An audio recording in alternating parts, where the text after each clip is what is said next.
Hello Pixie Doll, welcome back to the channel. I'm Crystal, aka the Wholesome Witch, and welcome to another Coffee Coven Chat. Today we are having a little discussion about 5 different things that may be holding you back in your spiritual or magical practice. Let's think of them as spiritual limiting beliefs. So developing a spiritual practice is an incredible journey. It's a lifelong journey, and the spiritual space is a rich and fulfilling one, but it's also a space that can be filled with a lot of noise, a lot of pressure, and especially in the times we live in with social media, it can be portrayed as a lifestyle that's simply unattainable. So these limiting beliefs can really hold us back from creating a consistent practice for ourselves, and they can have us feeling stuck and just unable to move forward.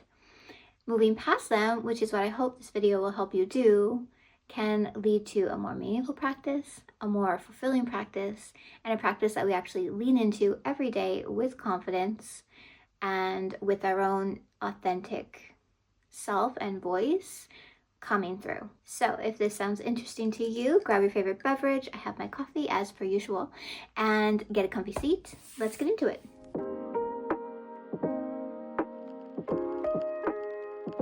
Spiritual limiting belief number 1. You think you don't have time for a spiritual practice. This one is huge. I could do a whole video on just this one because I think from, my time being in the community and talking to people through my socials and all of this, not having time for your practice seems to be the number one thing that holds people back from actually moving forward and developing one. Let me tell you, you have time. Now hear me out. You have time, I promise. So I know we're all really busy. Everyone these days seems to be running from one thing to the next thing, and we seem to hardly have time to breathe some days. However, when we're feeling that busy is actually when we should be leaning into our practice even more, because it's going to bring us that peace, that calm, that groundedness that we're really probably missing during those times. And whether you're busy or not, you have time to implement some spiritual practices throughout your day. So if you've been in on my channel and watched probably any of my videos, you will know that I'm really big on practical everyday magic and weaving your spiritual practice into your regular day-to-day life. So we tend to think things about our spiritual practice that leads us to believe we don't have time. You think things like, well, I don't have time for lengthy rituals. I don't have time to be connecting with every full moon and every new moon. I don't have time to be journaling, setting my intentions, doing shadow work, what have you, every single day. And what if I told you you don't actually have to do any of those things? If you don't want to, if you don't have time to, if they don't resonate with you, make magic with the things you're already doing. We all go through our day with our own routines and rituals, the mundane ones that, it's just part of our routine. Use your daily meals as an opportunity to make magic. Set intentions with your coffee. Set an intention when you light a candle or light an incense. Lighting a candle or incense and stating an intention outside or in your mind takes 10 seconds or less. Use your daily shower as a cleansing ritual. You're gonna shower anyways. I think. Choose your clothes with intention. Weave a little glamour spell into your makeup routine. Do confidence affirmations while you're putting on your face moisturizer, while you're brushing your hair in the mirror. There are tons of ways. I have a few videos on some different ways that I could link in the description for you. There's tons of ways to add these magical moments into our mundane routines that take no time. And this is where you can start to build a really meaningful, powerful practice for yourself, something that you actually do connect with every day. And in the moments when you happen to have more time, maybe you can throw in a ritual that's a little more involved. It could be maybe 10 or 15-minute ritual. It doesn't have to be an hour or two. But we can start by adding in just one magical act to your already daily routine. So just make that commitment to yourself that you are going to do an energetic shielding before you leave your house, or you're going to set your intentions while you're making your morning coffee. You're going to put the intention of having a successful, productive day into your breakfast. These are all things we can do. It's shifting our mind, it's shifting our focus, it's being present in the moment and not just rushing through things. And this is the way that I've developed such a consistent practice for myself. I do rituals that are longer sometimes, but the bulk of my practice is with these daily practical acts of magic. And for me anyways, they're really the most meaningful. They're the ones that connect me to the elements, they connect me to spirit, and it's on a daily basis, multiple times a day. So in different ways throughout the entire day I'm doing this, and you can do it too. And like I said, you don't need extra time. You just need to shift your mind and shift your focus and shift the intentions that you're putting into the things that you're already doing. Spiritual limiting belief number 2. You don't know enough or have enough yet in order to start a practice. So the pressure to know everything or master everything, be good enough at everything before we actually start can really keep us stuck in the learning phase and not actually moving forward. And learning is amazing. I'm an advocate for learning, but we're all going to be learning throughout our entire spiritual journey. For our entire lives, we're always learning. There's always more to learn. However much you think you know or don't know, I encourage you to take that first step and do that first magical act. Incorporate that first spiritual thing into your day. You don't need to have all the knowledge. You don't need to know all the things to consider yourself a witch or a spiritual person. No one is ever going to know everything. And the more we do, the more we learn. It is called a spiritual practice, magical practice, witchcraft practice for a reason. It's a practice. So we should be putting things into practice and not just reading about them or watching videos about them, and all of those things are amazing. Keep doing those things, but also know that you are capable of putting things into practice and doing things on your own. And some people also have this thought that they don't know enough, so what if something bad happens? What if they mess it up and things go all wrong? The odds of you doing rituals or spells in the beginning and having them totally disrupt your life is pretty slim. Most likely, when you're still learning, you're going to do these rituals and things and maybe nothing will manifest. That's totally possible. It's likely even that when you start, nothing's going to happen. And that's okay. The more you do, the more you learn, and the better you'll get at having your practice be one that actually does manifest things in your life for you. Place the fear aside and take that first step and just do something. Do something small. Like I said, like 2 of the simplest things you can do are to light a candle, set an intention with that candle, and just meditate on the intention for a minute. Or when you're having your morning coffee or tea, set intentions for your day ahead. These are 2 really simple things you can do. They're positive acts. Nothing bad is going to happen. And your magical practice isn't, it's not a syllabus. It's a relationship. It's a relationship you have with spirit, with nature, with the natural elements, and with the universe. So continue to learn, continue to grow, but please put things into practice. Start small, start with things you're excited about, and start with things that you're comfortable with. You don't need to dive into any serious 2-hour-long extravaganza rituals when you first start, or ever. You never have to do those things. But start with things that you are excited to try. Have the confidence in yourself and in your inner magic to move forward and see your practice really start to grow and evolve and change and thrive. Spiritual limiting belief number 3. And this one I feel is a more modern limiting belief that has somehow made its way into, mainstream spiritual places. And that is, you have to be high vibe all the time. You have to be positive. You have to be uplifted. You have to be, perfectly mentally healthy and stable and happy and joyous just every day, or your spiritual practice isn't going to work. Nothing's going to come of it.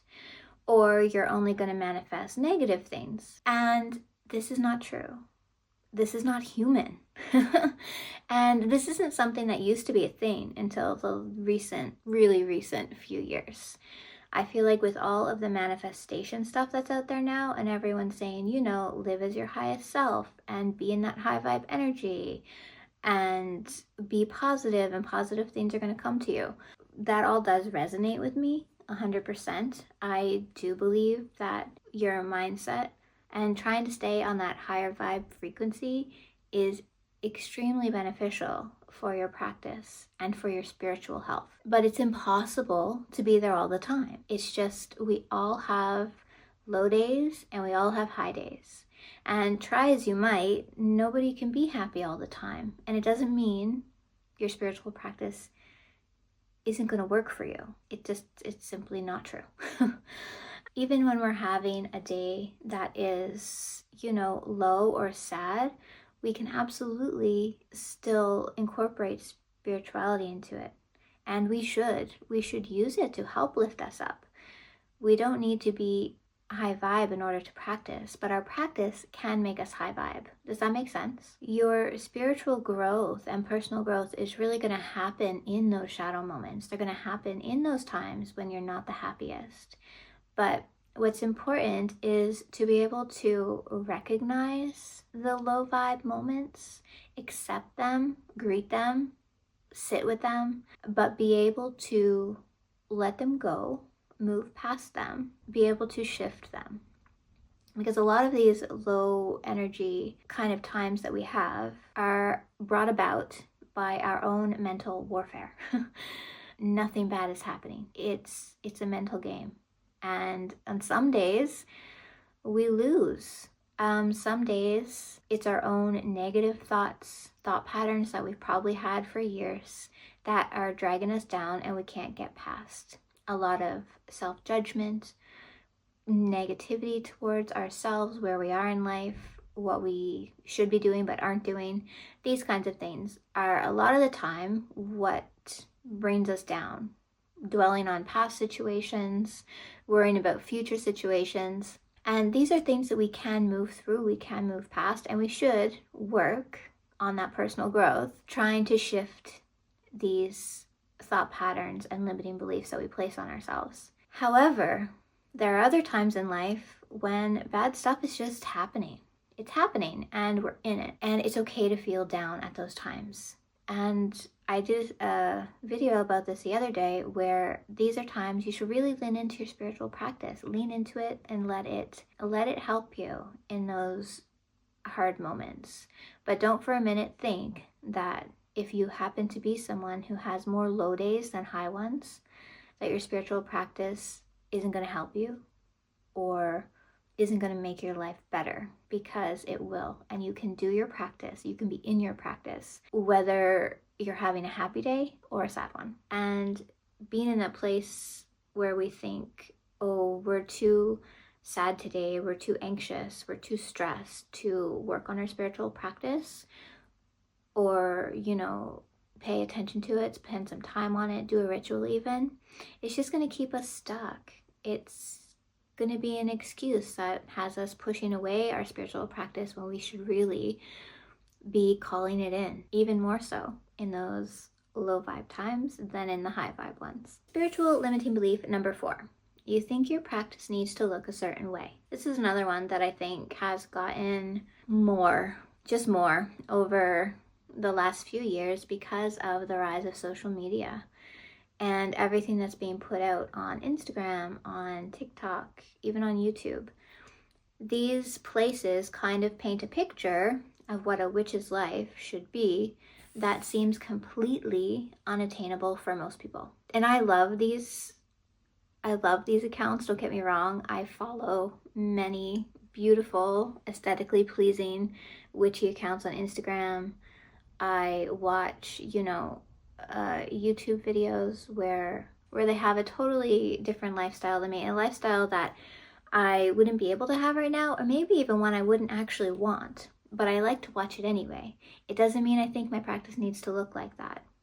These videos and social accounts should be there to inspire you, to lift you up, to have your creativity flowing within your own practice. But they shouldn't be a thing that you are comparing yourself to. So you don't have to, live in the middle of the woods in a witchy cottage wearing flowing dresses all the time and foraging your own herbs to consider yourself a witch or to have a meaningful spiritual practice. You don't need to live on a homestead where you're making everything from scratch and growing all your own vegetables and herbs and foraging. You don't have to have a really elaborate, gorgeous altar in order to make your practice worthy. My life doesn't look like that. I don't live in a cottage in the middle of the woods. I don't live on a homestead where I'm growing and foraging all my own stuff. I buy my herbs, I buy my oils, and I'm okay with that. And you should be okay with that. We shouldn't be comparing ourselves to things that are on the internet, because a lot of times, people may live in certain places and own certain things, but they make things also look even more aesthetic and pleasing for social media because, people like to look at that, and that's totally valid. I like to look at those things. But just have in mind that it's for socials. Doing a ritual can be messy. It can be totally unaesthetic. It doesn't have to be pretty. My rituals are usually really organic, and I grab ingredients that I resonate with at the time. I just really often do things off the cuff. And it's not pretty or perfect, and it's what works for me. So don't let outside influences make it seem like you're not worthy of having a powerful spiritual practice, because you are. It doesn't matter where you live. It doesn't matter how many tools you have.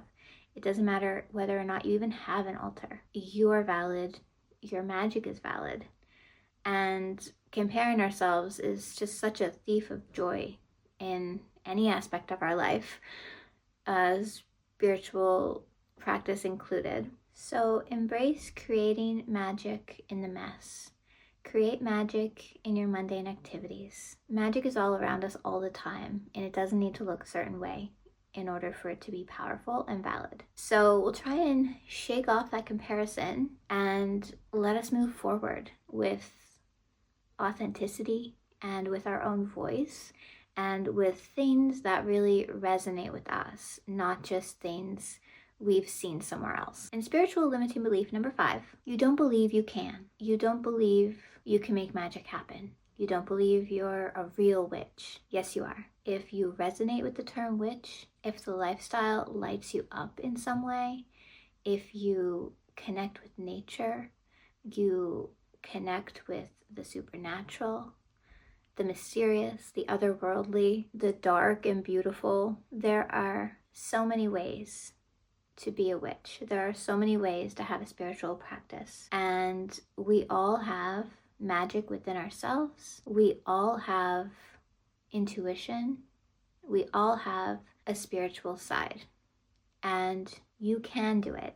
You are enough. You can make magic in your life. Thinking things like you're not intuitive enough, you're not psychic enough, you're not, you don't have a green thumb, so you couldn't possibly be a witch if you can't grow all the things. Or you don't have a coven, you're not initiated anywhere, so you can't possibly have a meaningful spiritual practice or call yourself a witch. These are all not true. These are all fears, excuses, misconceptions that hold us back and keep us from actually practicing. And being a witch or having a spiritual practice, you don't even have to consider yourself a witch in these modern times, is about a choice. It's about things that resonate with you. It's not about having permission. It's not about living up to expectations of anyone else. It's about showing up for yourself, showing up for your spiritual side, trusting yourself, trusting in the universe, knowing that you do have magic inside and you are a magical being on this earthly realm, and have that inner knowing that you can create anything, you can make anything happen. It might take practice, it might take more than one try, but you can do it. And if you are struggling with belief, perhaps incorporate some confidence magic into your practice. Incorporate some glamour magic into your morning rituals. Do shadow work, journal it out, write down everything you've gotten through in your life. And over time, the belief in yourself is going to grow and flourish. But having belief is one of the most important things you can have in your practice. If you don't believe in your ability to do something, you aren't going to be able to do it. This isn't just with magic, this is with anything. If you don't think you can, then you probably can't, because that's what you believe. It's time to work through it. It's time to show up for yourself, show up for your spiritual practice, but don't put your spiritual practice off because you think you can't do things. The more you show up for yourself and put in the work for yourself, the more confidence you're going to have anyway. So the more you dedicate to your spiritual practice, the more you learn, the more you try things, the more you grow, the more confident you're going to become. And the stronger your belief in yourself and in your magic is going to be. I hope that makes sense. I'm having a little bit of trouble putting this one into words at the moment for some reason.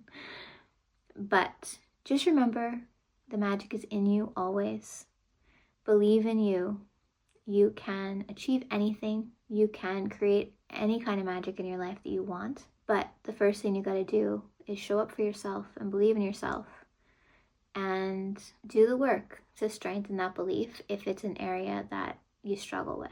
So that's the last one. And trust me, I've struggled with all of these over my very lengthy spiritual journey. And I think most spiritual practitioners and witches out there are going to be able to relate to some of these things or all of these things. You're not alone. Most definitely, you're not alone. So let's just all release the pressure and release what we think we should be doing or shouldn't be doing, or what we should look like in our practice or what we shouldn't look like, and just embrace our own authentic magic and our own authentic truth. And your practice really shouldn't look like anyone else's. It should look like you, and it should be as unique as you are, and it should resonate with you. That's what's really most important. So if any of these did resonate with you, I would love it if you would leave a comment and let me know which one of these 5 things kind of hits home for you the most. Like I said, I've been through all of them at one time or another throughout my spiritual journey. And I would love to hear which ones you've overcome or which ones you're trying to overcome, if you're comfortable sharing anyways. And if you enjoyed the video, please don't forget to like and subscribe. It really helps the channel out and it helps me be able to keep creating these kinds of things for you.